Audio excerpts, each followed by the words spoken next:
For this episode of Idaho Inside Out, we can draw a comparison between the tactics used by political extremists in Idaho and the manipulative strategies of William Dudley Pelley, an American fascist and the founder of the Silver Legion of America in the 1930s. Pelley, a figure who combined religious mysticism, extreme nationalism, and racist ideologies, adeptly exploited fears, prejudices, and economic insecurities during the Great Depression to build a movement based on hate, white supremacy, and authoritarianism.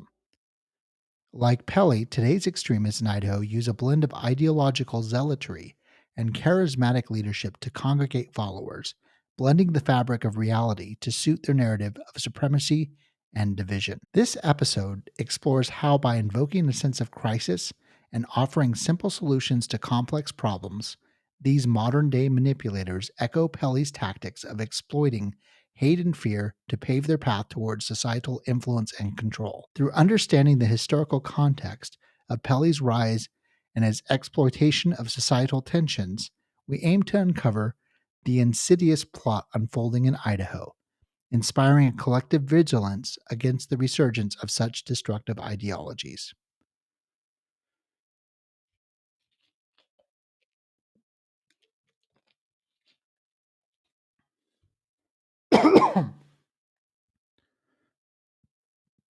This episode explores how, by invoking a sense of crisis and offering simple solutions to complex problems, these modern day manipulators echo Pelley's tactics of exploiting hate and fear to pave their path towards societal influence and control. Through understanding the historical context of Pelley's rise and his exploitation of societal tensions, we aim to uncover the insidious plot unfolding in Idaho, inspiring a collective vigilance against the resurgence of such destructive ideologies. Our guest today is a former insider of the white supremacy movement, a participant in the infamous Unite the Right rally in Charlottesville, who has since undergone a profound transformation.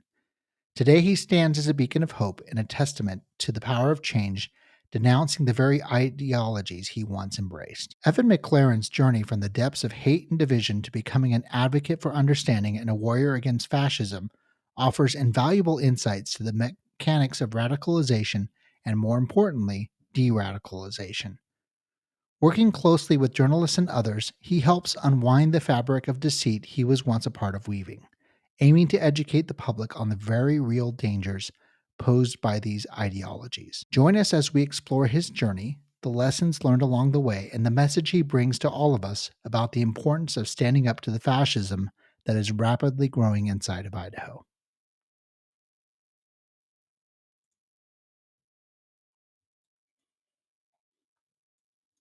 Thanks, Evan, for being on the show. Hey, thanks for having me. So, Evan, tell me a little bit about yourself. So I am 39, turning 40 this year. I was born in Harrisburg, Pennsylvania. Had a very nice upbringing. Went to reasonably good schools, high school and college. But I'm here talking with you today because at a certain point in my life, I began to be drawn to or got involved in what I think is fairly labeled right-wing extremism or the radical right. And this can at least trace this to high school. I remember in high school being very insecure about the fact that political dialogue sometimes is very intense, and that my fellow students, at least some of them, seemed to have very strong opinions. And I, on the other hand, I didn't know what liberal or conservative meant. All this stuff was very opaque to me. And over a period of time, I don't know why I felt so insecure about it, but I felt like I needed something to say. Like I kind of needed a team to join. I wanted to have something that I felt that I was sure about to say when it came to politics. And it may seem odd in the context of this discussion, but the first issue that I felt very certain about, I remember, was the invasion of Iraq. I was very against the invasion of Iraq in 2003. But for some reason, the lesson that I drew from that was not opposition um, along sort of left-wing lines to President Bush. I fell into kind of a body of literature and writing and online activity that was kind of centered around libertarianism. If people are familiar with a website called LewRockwell.com, this is kind of a collection of libertarians from across the spectrum, left and right wing libertarians. But I felt that in a bigger sense, even though it was the Bush administration that had invaded Iraq, I felt that in a bigger sense, it was the left that was ultimately involved to blame for a policy that had gotten out of control. And I won't go too much into that, but that placed me at the beginning of what people sometimes call the libertarian to fascist pipeline, where I started with libertarian ideas, libertarian premises, but just continued to follow them, kind of like picking up breadcrumbs, following them further and further towards the right, and getting involved in these right-wing communities online, where kind of the currency of the discussion was transgressive humor, racial humor, anti-Semitic humor, things along these lines, kind of misogynistic humor, and with those things sometimes being framed humorously, but also having a serious side, like, oh yeah, we're joking about it, but those of us in the know, understand that we really do want to transform society in a very archaic and kind of vicious direction. So that's what I became involved in, and I just pushed this further and further to the point where I thought of myself as, and I was, involved and socially networked with people who thought of themselves as Nazis, and pushed that as far as they were able, or as far as they understood how, tried to push that agenda onto politics and society. And for me, that reached a high watermark in 2017. I was in attendance at the Unite the Right rally in Charlottesville, that is now infamous. I'm sure we'll discuss more of this, but to kind of make the story quick, I did eventually sober up. I did eventually kind of conduct a little bit of self-counseling. Some of this had to do with circumstantially things that were happening in my life. But regardless, I was able eventually to say, you know what? All of this stuff fundamentally arises from my own insecurity, from my own character flaws, and from my own immaturity. And it's dumb at best. It is toxic and hazardous and violent at worst. And it is doing nothing for me. And it's really a shame that I was ever involved in it to begin with. So by I would say 2019, 2020, I was on my way out, and eventually began to speak up and do podcasts and things like this. Trying to, if I can, at least add my voice to the effort to de-radicalize people, or at least raise a little bit of awareness, add a little bit more context to how people become radicalized and how we can approach it. Well, that's quite the story. That's incredible that you were able to find a way out. Was there a tipping point for you that helped you wake up and says, I don't want to do this anymore? Yeah. I think my case was a little bit, every case is different. Some people get into right-wing activity because of a particular incident that happened in their life. Maybe they were bullied by a black kid or black kids in high school, and they, everything they see in society, in race, in politics is colored by a bad interaction they had, or their interpretation of something that happened to them.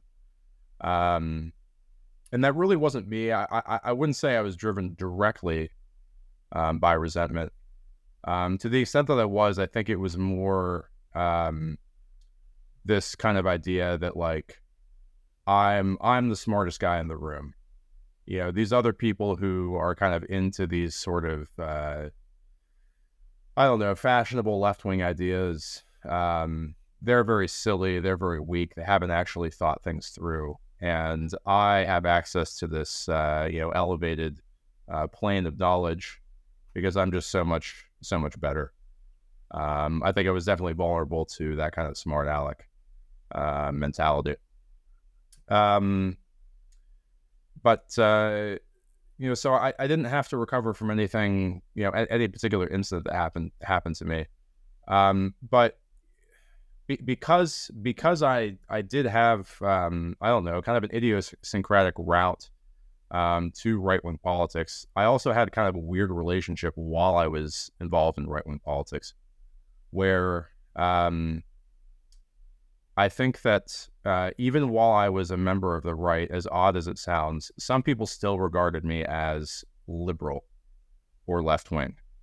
For example, for a long time, I even though I was radicalized along right wing lines, I supported universal health care. I supported a lot of quote unquote left wing economic measures. The other side of that coin is that I was able to do so because what was important to me was a race. I felt that as long as this didn't get in the way of my idea of like a white ethno state, or whatever my notion of white racial politics was, then I didn't care. And so universal healthcare or kind of distributive economics or taxation, those things I was fine with. But what that meant over the long term was that I was always a little bit in tension, a little bit estranged from a lot of elements on the right. And so I think a lot of people would have said for a long time, even before I recognized it, that I always kind of had one foot or one toe kind of out the door. And as things began to kind of fall apart, I think there was a high water mark of the alt-right or right-wing extremism in 2017. But after the Unite the Right event, things became more difficult. People began to get in trouble and face consequences for what they were doing, and the atmosphere kind of changed. At that point, the notion of who was on my team of people on the right whom I trusted began to shrink. And I began to have to perform more mental gymnastics to explain to myself why I was involved. Because so many of the people that I was meeting in right-wing politics were bad actors. They were either very incompetent or very reckless or very violent or very stupid, or had issues in their personal life that was obviously driving their resentment of particular groups in society. And so I kept having to, redraw the lines. Like, okay, I still believe in this stuff, but all of these people over here, these right-wing groups, those right-wing groups, I don't want to have anything to do with them. Eventually it got to the point where it was a very short list of people that I felt I had any confidence in. And some of those people were involved in the founding of something called the National Justice Party, which isn't really a party. It labels itself as such, and it presented itself as such, but it really was just sort of a vehicle for profit. It was started by some activists and podcasters who are right-wing extremists. And some of those people I had known, and some of those people were on that short list of people that I still felt some confidence in or some trust in. And when I saw them start this enterprise, the National Justice Party, I think that was a tipping point for me, where I saw people that I thought, man, these people should know better. To me, the lesson of Charlottesville and the Unite the Right rally was that regardless of whether I felt that the alt-right was on the right track, had something valuable or constructive to contribute to the political dialogue, the lesson of Charlottesville and the Unite the Right rally to me was that we didn't have a clue what we were doing. We were reckless. We were stupid. We created a lot of chaos and havoc in the community of Charlottesville, but also among our own people. We led our people into a situation that could only end badly. And so when I saw this National Justice Party starting, it essentially represented to me the idea that, well, we did Charlottesville and we're going to do the whole thing again. We're going to go through another cycle of, telling people that society is under attack. It's being, white people are being erased, and you need to do something now, and we need to organize these events, and you need to give money, and, all of this urgency. And I thought, this is just doing the same thing again. So that was the first time when I started informing on, if you want to call it that, sort of sharing information, what information I still had about the right with left-wing journalists or researchers. And although I had pretty much dropped out of the game at that point, I became really, the right had nothing left for me at that point. And I was finally able to kind of look at myself and realize, this is completely behind me. And it was a mistake. I think the time that it took to get there had a lot to do with the reluctance to acknowledge to myself that many, many years of my life essentially represented something very silly, very embarrassing, very shameful. So it took a little while to get there, but I eventually made it. Thanks for your story. There's something you said there, and I have a question on. Was this movement organized? Were there individuals who were kind of directing everyone one way, and did they have a plan? That's something that I struggled with for a long time. You go back to Hillary Clinton in the 90s, or maybe a little bit later, referencing the vast right-wing conspiracy. And I had something like that in the back of my head when I was beginning to get involved, when I was writing for blogs, when I was attending conferences, eventually attending street events and gatherings. I always had in the back of my mind, I was meeting a lot of sort of goofy, awkward, insecure, or weird people. I was meeting some people that seemed more normal, that unless they started talking to you about politics, there wouldn't necessarily be any immediate red flags. So anyways, I was meeting a variety of people. But regardless of whether I was impressed with them or I wasn't, in the back of my mind, I thought, somebody must be leading this. There has to be a plan. It can't just be what I'm seeing on the surface. So there has to be someone who knows where this is going. Otherwise, this is just chaos. Otherwise, this is just, because I knew what I was doing. I was just kind of running my mouth on websites, on blogs. I didn't necessarily know what I was talking about, but I felt justified in pushing for something. I felt justified in pushing against the left because I had built up, the left as a threat to civilization and society in my mind. So I always hoped that there was somebody who was directing it. And there certainly are people that have more clout and more influence. But one of the things that kind of woke me up was realizing that there is no one who has a plan. There really isn't any plan. There are just people who are out here with their own kind of odd motivations. And the people who carry the most influence, the most weight, who are most influential on the right, are people with ultimately very, very grubby and dark motivations. Money, influence, or just attention seeking of a very, very pathetic variety. So no, at the end of the day, I don't think there's anyone who is in charge or directing the whole thing.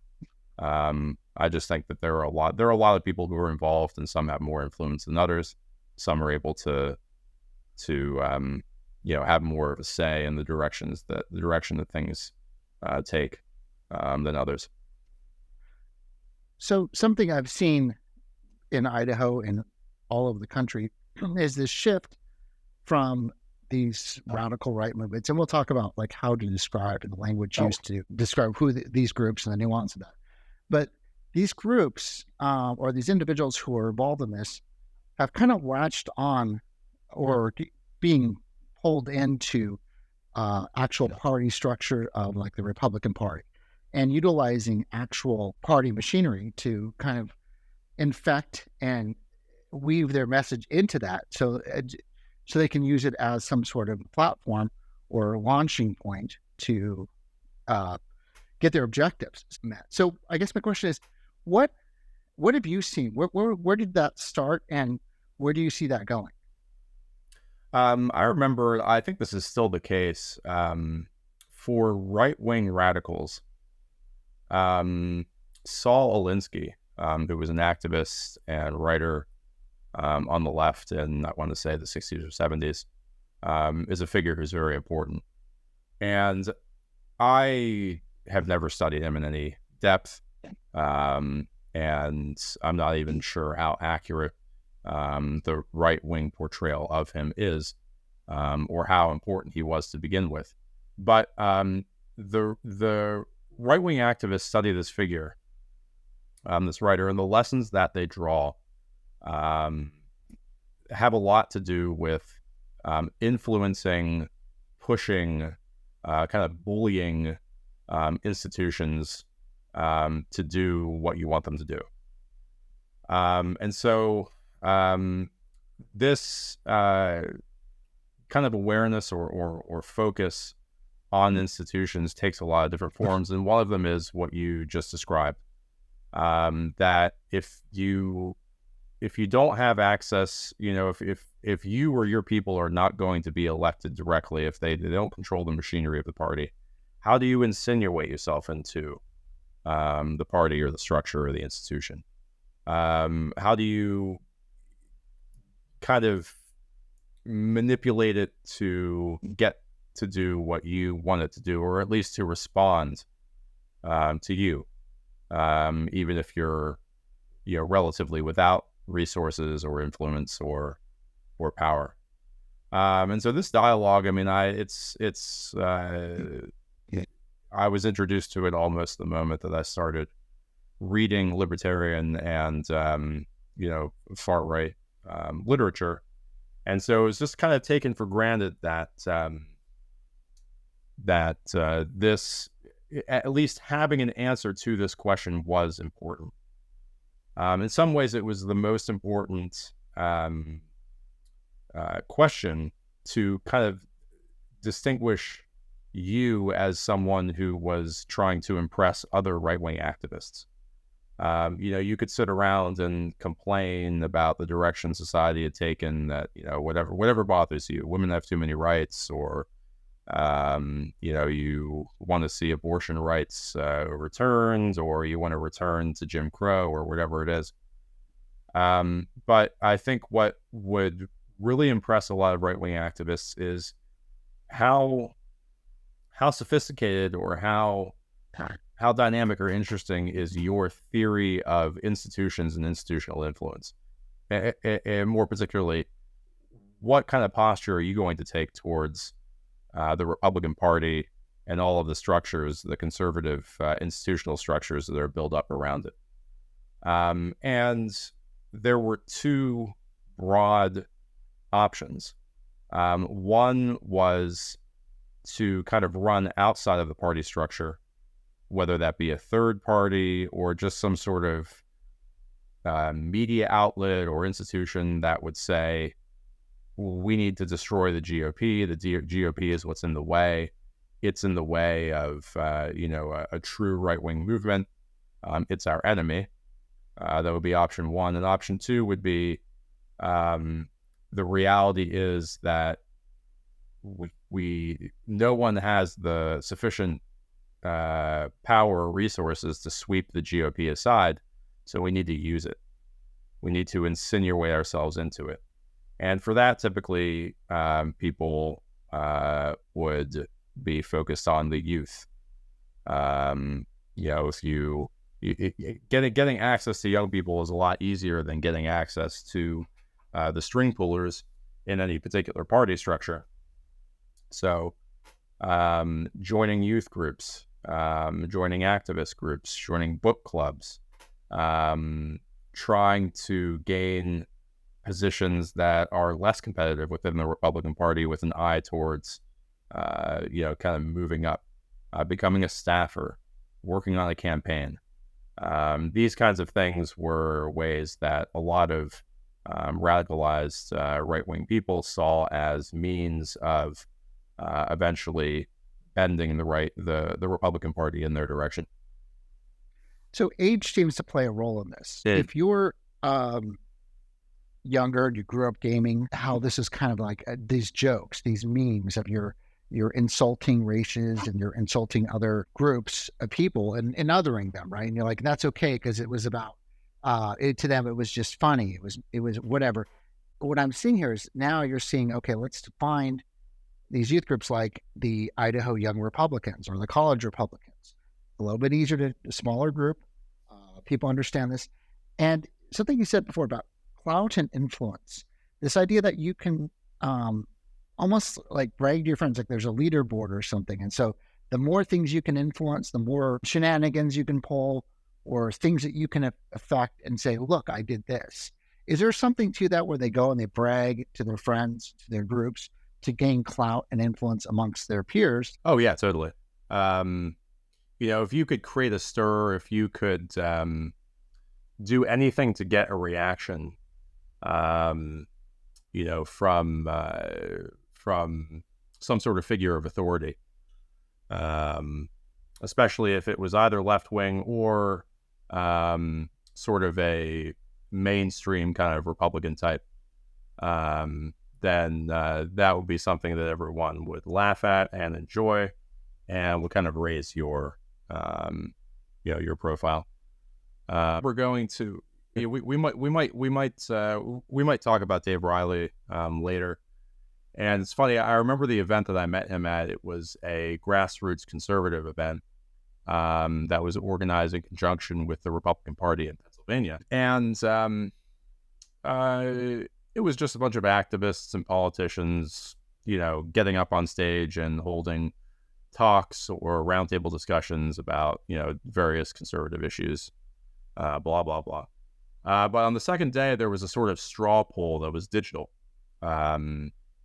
where you could see the results in real time on the screen. People would connect with their mobile phones.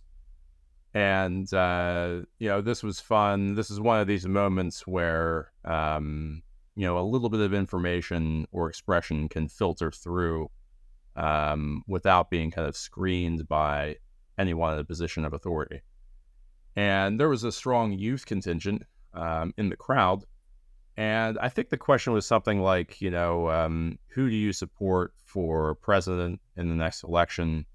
This would have been 2016. And a lot of the kids or somebody had put up Sam Hyde, who is a right-wing humorist, and I don't know if he's necessarily ever been involved in activism, but he is he's someone whose likeness and whose kind of hijinks are used a lot in this connection, in kind of making left-wing people or people who to whom racial equality or women's rights are important, kind of making them feel uncomfortable, making them feel attacked. And so seeing Sam Hyde's name up on the screen kind of created a buzz. And I remember the high school age kids and college age kids kind of enjoyed it. And it just kind of sent a message like the other people in the room, the adults, the people of older generations probably didn't even know who this was or what it meant.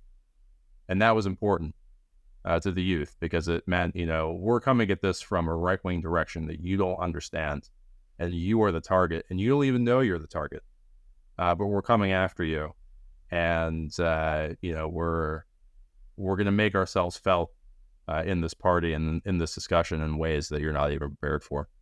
So anytime you could create a reaction or just cause a scene like that, it would be something that radical right-wing figures would enjoy very much. So you mentioned Dave Riley, and this is where it's relevant to the Idaho discussion because it was widely reported that he had been hired as a contractor for a group called the Idaho Freedom Foundation, which many of us know was a libertarian group. It's kind of that pipeline. They say they're fighting Marxism, they're fighting socialism. That's their aim, their goal. And yet you see them leaning in towards authoritarian and somewhat fascist ideology and policy direction that they're pushing. When you have someone like this come to Idaho, someone from your home state, Pennsylvania, coming here and pulling antics like another thing that was widely reported, where he handed out flyers at a local homeless shelter saying pizza for the hungry and directing these homeless families with their kids to show up at the then party chair, Tom Luna's event, because there was an election going on between the far-right group with Dorothy Moon and Tom Luna, who kind of represented the establishment wing of the Republican Party in Idaho. And sending these homeless families to his event thinking they were going to get fed, like this was open to the public. And it was horrible because they show up and they're embarrassed. They were used as a prop. Yep. And of course, Luna's team did the right thing. They fed them. They sent them home with peaches. They did everything they could to help, recognizing that it was a prank pulled by someone. Later on, it was discovered it was Dave Riley that did this, that organized it, who came up with the idea and executed with. It sounds like he may have had some help. One of many things he's allegedly done, including concocting this scheme or working on this scheme to register as a Democrat, to run as a precinct committee. I think it was a PCO for the Democrat Party, so he could take over and become lead that in that county in North Idaho. I think that was a plan. This idea that, well, if we control it, we control the money, and then support the candidates they really liked, which were not Democrats.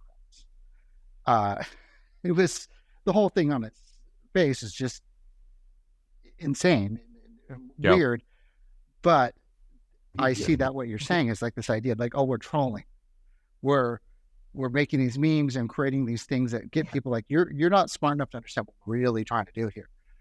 Right. We're making change through these little things, but the people that are liking it, who are snickering at it, say, oh, that's good job. It's really just a small group, their own internal followers. And that's really what they're trying to impress. It feels like. But we're seeing more and more now. There is a huge backlash when people understood and learned about Riley's working for or with the Freedom Foundation.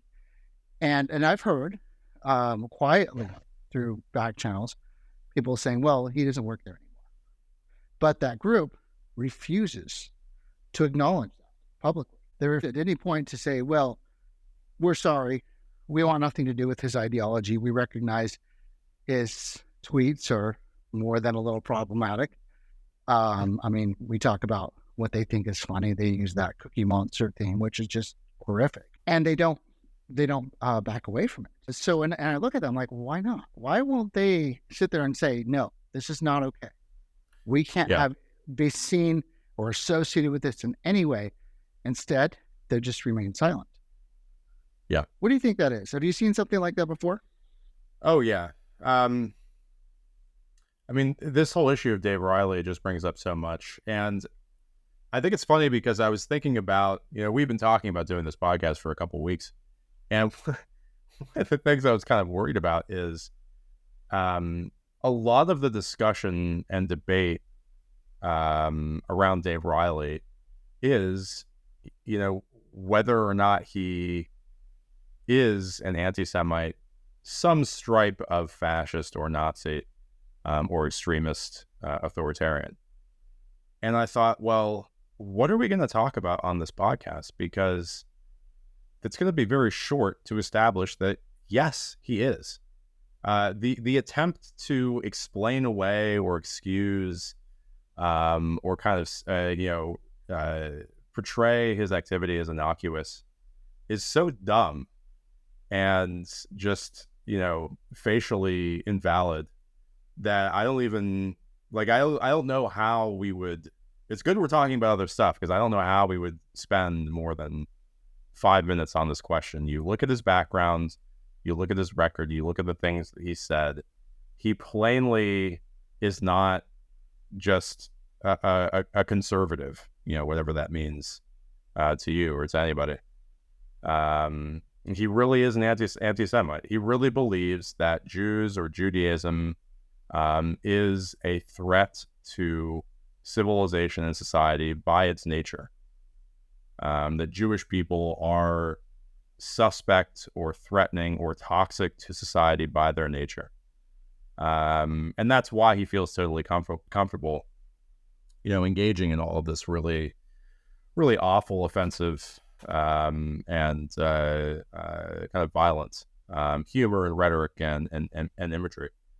But before we started recording, we were kind of talking about, how do you tie all this stuff together and how do you label it? Because some people really are Nazis. I mean, some people, whether or not they'll tell you, I've been networked and even shared rooms with people who have the classic Nazi blood flag hanging in their room. They're Nazis. It's that simple. It is what it is. There are other people where it's more complicated. But there is this growing culture and movement of people who are cooperating with each other. Some of them are Nazis, some of them aren't. And, what's going on here? Who's the in group? Who's the out group?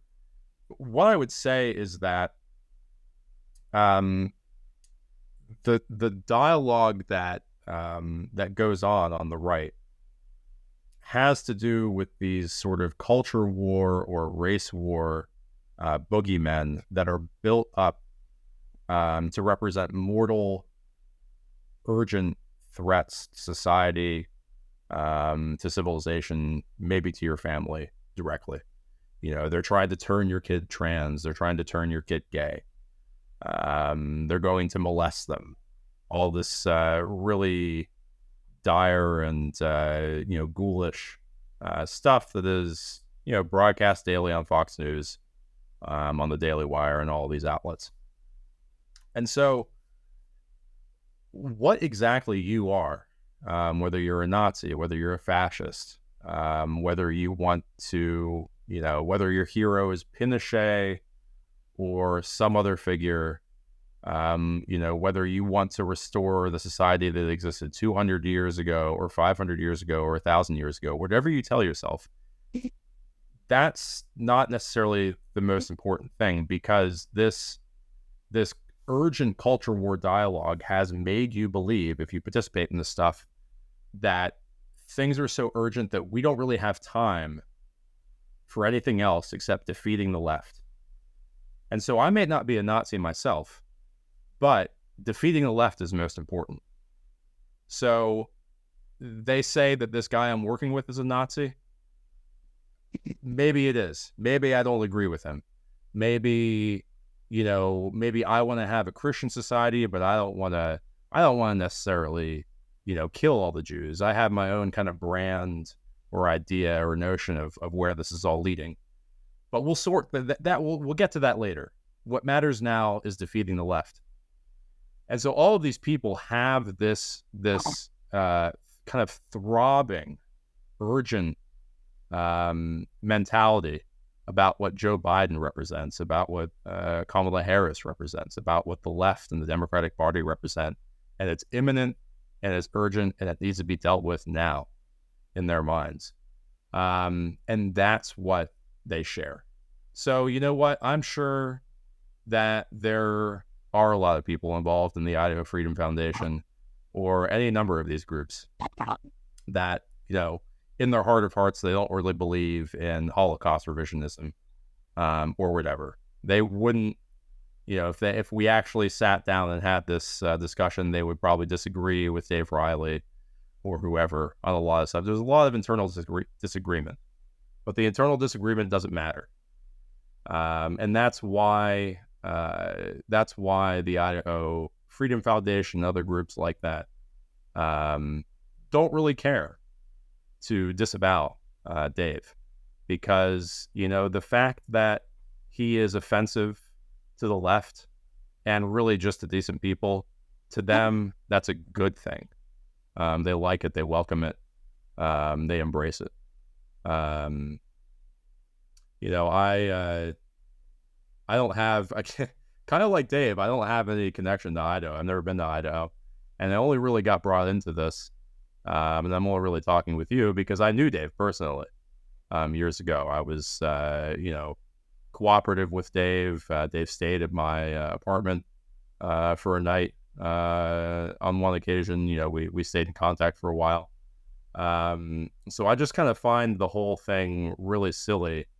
Dave can dislike me, and the people that Dave is cooperative with, they can say that, I'm weak for having disavowed the right, and they can come up with whatever theories that they want for why I disavowed. Like, if you go online and you see these discussions, people are like, "Oh, Evan must have been paid off," or Evan must have, I don't know. Evan must have been threatened with some legal action, and he was pressured into changing his mind. Okay, believe whatever you want. But what I find to be so strange is, for Dave and the people around him to try and pretend that he's something other than what he is. And that, not too much of this. There's not very much that I take personally. I'm kind of just looking at it and saying, yeah, this is what it is, and just offering my take. But it is a little irritating and annoying to me that someone won't just own what they are. If you want to take this view towards society, if you want to adopt these viewpoints, okay, fine.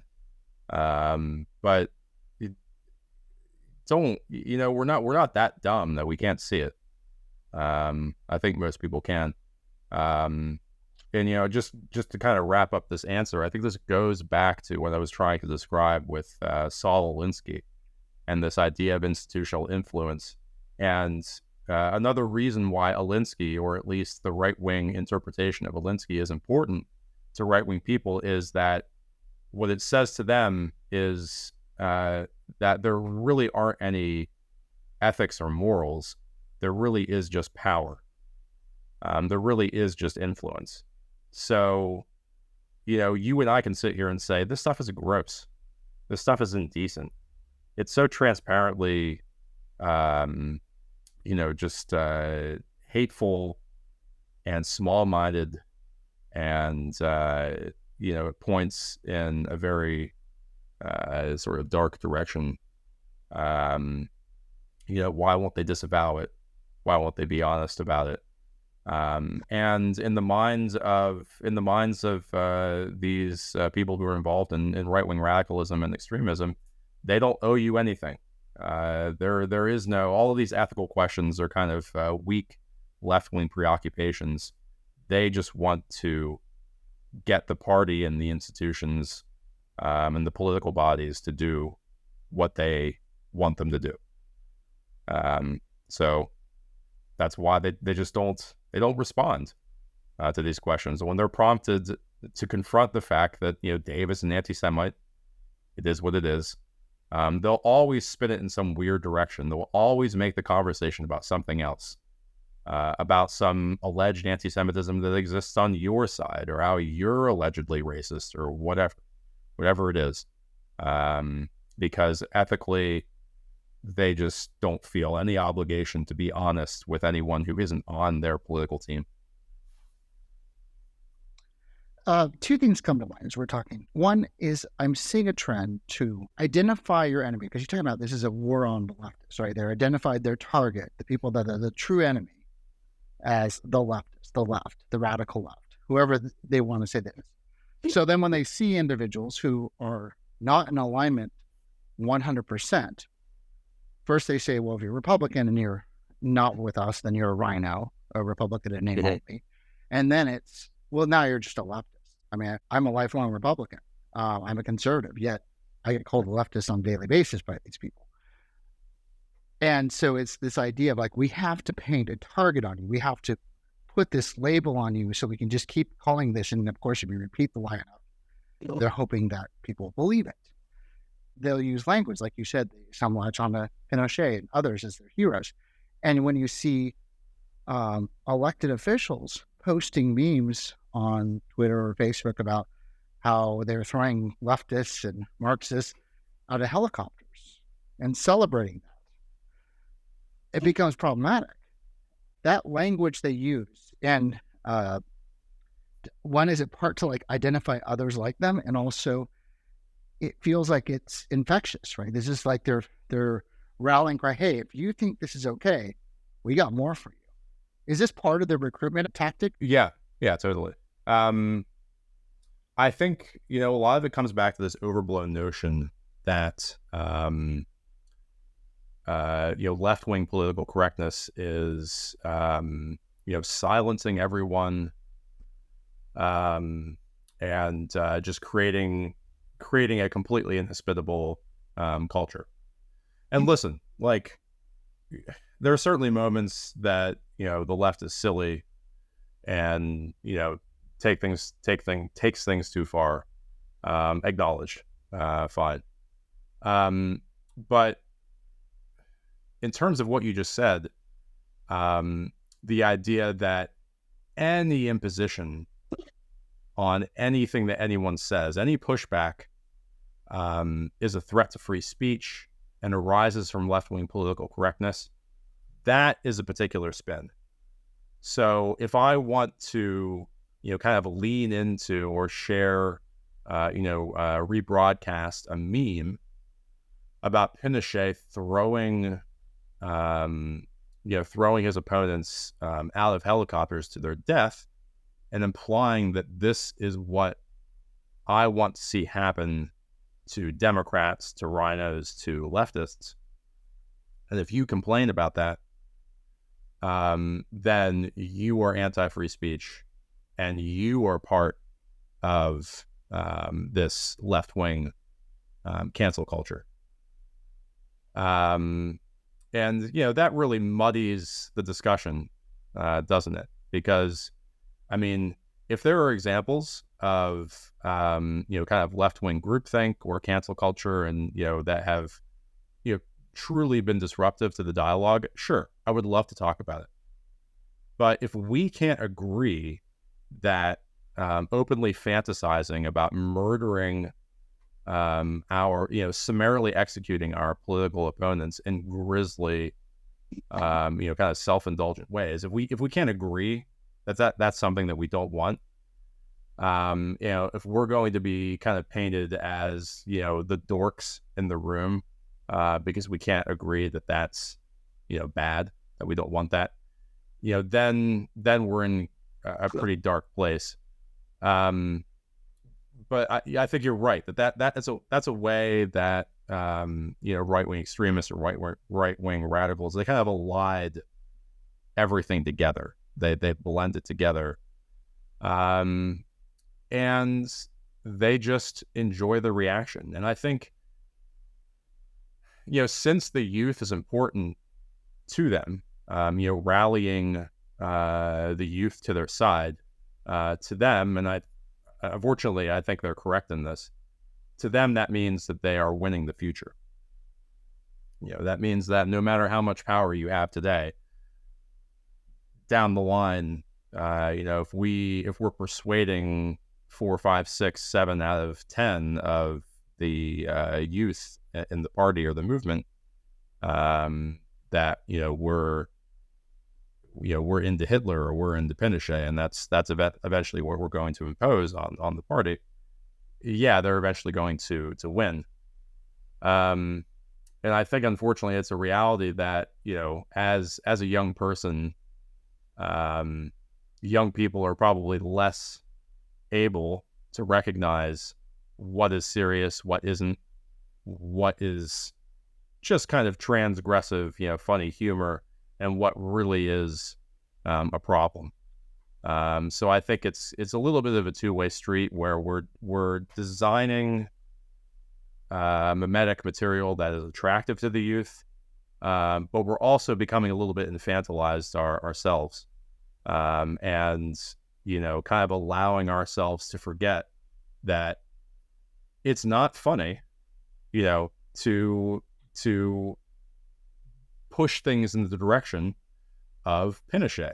It's not funny to joke about gas chambers. There's a reason that doesn't have to do, merely with overweening left-wing political correctness, that explains why these things are not good for society. They're bad. They're toxic. We don't want them.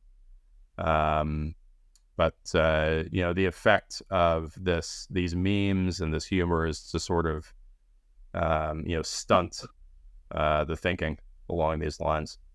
It's unfortunate. You brought up this idea of using the argument of free speech, and this is a very problem that you brought up, which is, and I've seen this where one would say, well, the solution, if you don't like someone's speech, is more speech. Right. Okay, that's fair, because we all have a constitutional right to free speech. However, not all speech is protected. And that's a fact that is often omitted on purpose, because defamatory speech, hate speech, some of these things that are being said, they're not protected speech, especially if it goes into the realm of unlawful and actionable. It's that bully tactic. Well, you're suppressing my free speech. You're trying to silence me. It doesn't matter what I say. Well, maybe sometime I say something that's problematic, but who cares? You don't have a right to tell me or to try to silence me. So therefore, I'm going to paint you as, well, you're the bad guy because you're obviously a leftist, because you're doing the thing that is the antithesis of what our constitutionally protected rights are. And then once again, paint you as the enemy. It's interesting that tactic that I see is the tactic used by these groups. And I like that you pointed out, it's a spectrum, right? You can't just say, oh, so-and-so's, and they're all Nazis. And they complain, oh, you're unfairly labeling us as Nazis. When it's true, they're not all actual Nazis. They're sometimes something else. And they're on the spectrum of alt-right, radical right. I'm sort of wondering if we start calling them ultra-nationalists, as you see them moving into this white nationalist movement. Dominionism, ideologies, different flavors of all these things. And that's why I wonder if there's a collective organization, or if it's just people here and there who are in leadership positions, who are looking to seek power, capitalizing on these, I guess you would call them radical right influencers who have figured out how to game and attract these young people. And so that's a power base. So when they want to push something out, they want to push a tweet out supporting, say, a friendly legislator, they can tap their alt-right influencers or radical right, whatever they are, to bring in their little followers who will then like and share and amplify a particular tweet. So something shows this tweet from Idaho has 1.5 to 2 million people viewing this tweet. Like, how did they get that? Well, they were, and I believe that's part of why people like Riley are important to them, because they have that network. They've been spending years developing those connections. Have you seen that as well? Yeah, the stuff with Riley and the focus in Idaho is interesting. I remember seeing the reports that Riley and a handful of other figures with whom I had a history, with whom I was familiar, had moved to Idaho, and immediately I recognized the playbook, because there are so many routes to influence and to power, and so there are so many debates and kind of shifting discussions on, okay, what's the best way for us, for right wing people of whatever stripe, what's our best chance of success? What's our avenue? And when Trump was surging in 2015, 2016, you saw a lot of this stuff that was directed at states or localities kind of fading a little bit, because the idea was, hey, we're going straight to the White House. But at other times, you'll see efforts. I remember this crazy guy named Craig Cobb, who in the 2000s basically like took over a town, I want to say in the Dakotas somewhere, and was trying to make this into his right-wing utopia. And there's the Free State Project in New Hampshire, and there are probably many, many other examples of right-wingers saying, okay, we're going to target this locality or this state as our power base, and then we're going to build out. And so I think that that Riley and others who moved to Idaho, that was part of their idea. That it's a little bit when you get into fights with the national media. Riley had definitely faced some setbacks in his career as a right-wing activist and media figure. That sometimes when you get into these battles at the national level, you don't have enough resources, you're going to go down. But maybe if you can find a smaller pond, maybe you can make it work. Maybe you can make some contacts, and maybe you can, gain a foothold that is harder for people to dislodge you from. So, when I saw that, I recognized right away what they were doing, and I didn't really think about it again until, a few months ago when this discussion kind of kicked up again. And I kind of, circled back and peeked and saw what David had been up to. I'll just say quickly that I think what you were mentioning about freedom of speech is really, I 1,000% agree with what you were saying. And it's really unfortunate because freedom of speech is obviously a cornerstone of our society. It is so important. It's so vital. But the whole dialogue around free speech has become very rocky and very insidious because it is constantly exploited by people who don't really understand or care to understand what it means. And if they do, that's not important to them. They are just manipulating the rhetoric of free speech. In this case that we're discussing, in order to ultimately take society to a place where freedom of speech will no longer exist in any meaningful form. I'm glad you said that. And it's an important conversation to have about free speech and where things are going. And I think that as people start to wake up and recognize, wait a second, this isn't okay. I have seen now individuals, some I'm not a fan of, start to actually push back in surprising ways. So I saw recently a guy who was, I guess you'd call him somewhat of a militia leader, had a following here in Idaho and some national recognition, posting about, what, we need to push back against this idea, these fascists, this ideology that's dangerous because it's infecting things that's actually going to hurt us in the long run with what they want to do. And then I just saw recently too, I think there were like regional vice chairs within the Republican Party who were loyal followers to the far right here. They saw what happened with Riley's hiring and the way that they won't deal with it and address the issue publicly. And so they actually tendered their resignations and wrote scathing letters that called out the fascism within the party. Says, I can't be a part of this. And they even used the words that you'd see traditionally the far right using, like label lynching and things like that, saying this isn't label lynching. This is just wrong. And I won't have any part of it. And I'm glad to see that happen. And I guess what is your take and what have you seen and what in your experience are some ideas and solutions here to help people wake up to this idea that what is happening to them, that they're being used by people with this nefarious agenda? Yeah, I think it's very good to hear that there are some people who have stood up, because I think the pressure is very difficult to deal with. I think it's an unfortunate reality that extremism is winning among the conservative youth. And that's a very bad development, and it puts party figures in a difficult position. It makes it harder for them to say that they represent the party. It makes it harder for them to find the support that they need to stand up. But at the same time, I think it makes it more important that stands are taken, and that people are. It really has to do with calling a spade, looking at the situation and saying, "Listen, you can snicker and enjoy this all you want, but it's not good.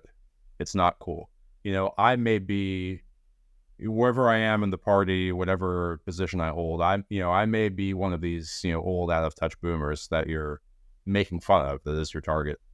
But regardless, this isn't good. It isn't good for the party. It isn't good for society. And it also, I imagine, it places people in a difficult position if they think of themselves as conservatives.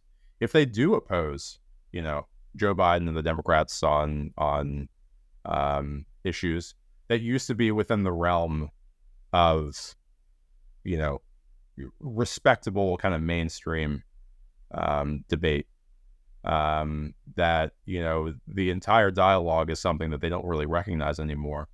They do want to continue to, hold their values to push their position, to urge for the policies and the politics that are important to them.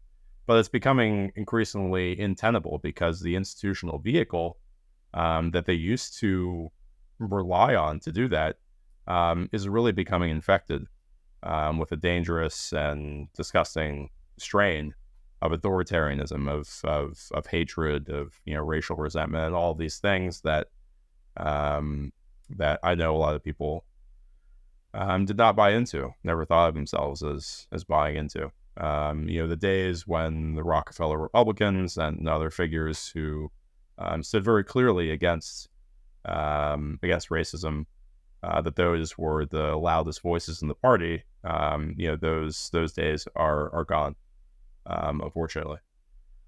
So I don't know. I don't. It's not a position that I occupy. Personally, I don't know what I would say to people. I can only applaud when people do stand up and call things for what they are.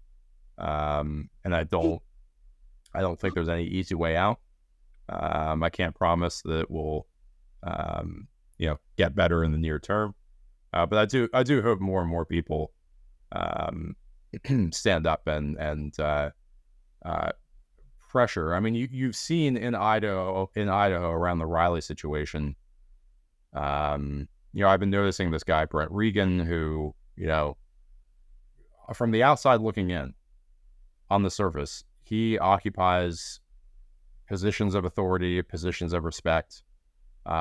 He should be, if I just saw his picture on some sort of corporate website or party website, I would think, okay, well, I'll at least be able to have a discussion, a reasonable discussion with this person. But it has been shocking how unserious he has been about the Dave Riley situation. And it's kind of galling to watch. But I do see a hardcore people who are not, who continue to hold his feet to the fire and won't let it go, because it is important. You can't just casually allow people. You can't just casually allow people whose kind of central idea is Jews are a threat to society. It's not, that issue is never going to settle. We can't just forget that Dave Riley was allowed to be involved in the Idaho Freedom Foundation, and okay, I guess now he's not. But what's more important than Dave Riley is we need to all agree we're not providing a foothold to that kind of mentality in politics. And Brent Regan seems to insist on not acknowledging that. But that's the important thing. I appreciate your time, and I really appreciate your insight in all of this and your experience, because you have firsthand knowledge of who these people are, how they operate, how they think, and how they influence, what the tactics and tools they use to attract young people to their movement, and the rhetoric they use. What do you call them? We haven't settled on that, and I don't know that anyone will settle on what do you call them, because we don't know. And I think they relish in that. It's like, well, it's confusing. So when you call them the one thing, you're like, well, that's not true, because they're all about arguing semantics. Well, it's not technically this, therefore you're 100% wrong, and I can't believe anything you say. And I appreciate that you brought up the guy who from what we can tell, helped fund Riley here in Idaho. But that would be Brett Reagan, who runs the Kootenai County Central Committee and also the chairman of the Idaho Freedom Foundation. And not once has he and the others he works with condemned Riley's behavior. We haven't seen that. In fact, he defended him multiple times in the past, saying, "Oh, he's a good guy. He's done, I think the guy who worked for Wayne Hoffman. Oh, he did great work for us." Or, I've met with him. I've talked to him. He's a decent guy. He's really turned his life around. And we appreciate what he does. That kind of stuff. It's like you're enabling this, and it feels like it's being enabled because his work, his ability to attract an audience of people, most who aren't even in Idaho, but they can go online and give the appearance that they're a lot bigger than they really are. And that scares people, because this other group, the ones who have attracted the Rileys, and some of his cohorts, I think you mentioned other names you recognize. I think Vincent James Fox is one we've seen kind of become more of a rise. And then we see the guys who run that Red Ice TV thing. They're in Idaho now, and others. And they're being embraced, and there's this appearance that their goals are aligned, and it's helpful to people like the Freedom Foundation who are working and helping attract candidates to run for office, support them through their PACs and endorse them, help them raise money, and they have these circular donors, and they're effective. They're actually winning some elections. They're able to push through legislation through their tactics. And as we look forward and as this continues, if they are successful in getting more people elected, supported by the Rileys of the world and that network, because they give them the appearance that they have a bigger following online, we're going to see more and more dangerous legislation, which actually now starts to impact the everyday lives of the people in the state. And it becomes worse and harder for people. So, and of course, the point there, well, then just leave. You don't like it here, leave. We don't want you here anyway. We don't want you here. We want to eliminate you. So go, get rid of you. Well, obviously, they legally can't go around executing people. So they're not going to do that. But someone removing themselves is just as good. Well, I thank you so much for this. I appreciate any parting thoughts, any parting wisdom you have for the people of Idaho and dealing with the situation. No, I mean, what you just said makes me sad, because it makes me think about kind of everyday ordinary people being impacted by this, by having to deal with it, for whom it just comes out of the blue. A lot of this stuff is a creature of online subcultures, of online activity, and it's kind of weird and nerdy and very insular, and so people aren't prepared for it, don't really necessarily know what it means. One thing I might suggest is that because it is so hyper online, and so focused there, you were talking about how often these online influencers have a way of making things seem more popular, bigger than they are, and that's absolutely true. And for most of the people who are going to listen to this, I suspect this probably is not a newsflash, but I would just remind people that at the level of state politics, showing up to meetings matters. Actually being physically present matters. Having a quorum, following the rules, those things matter in a way that, clicks and online clout can't directly reach. So I would suggest remembering that, and focusing on that.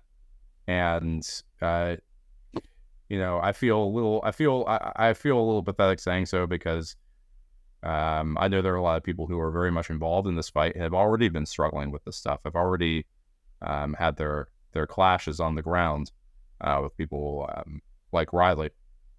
But focusing on areas where this online clout and influence game cannot reach, I think, can be helpful. But I hope that you're successful.